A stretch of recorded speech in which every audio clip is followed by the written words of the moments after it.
কর্মজীবনের রীতি ৩৫ বছর ৩ মাস ধরে সাধারণ মানুষের বিপদের সময় পাশে থেকে পরিষেবা দেওয়ার কর্মব্যস্ততায় পড়ল বিরতি।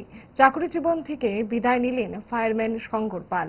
দীর্ঘ কর্মজীবনের নানা চড়াই উতরাই পেরিয়ে এবার পাকাপাকিভাবে ঘরে ফেরার পালা। সহকর্মী সহ যোদ্ধাদের ফেলে রেখে অবসর জীবনে ফিরে গেলেন ফায়ারম্যান শঙ্কর পাল।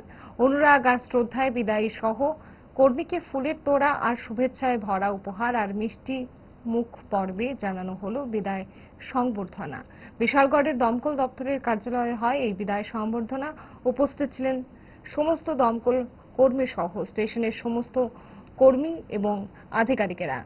এক চোখ মায়া আর কান্নার জলে বিদায়ী শঙ্কর পাল গ্রহণ করলেন বিদায় সংবর্ধনা।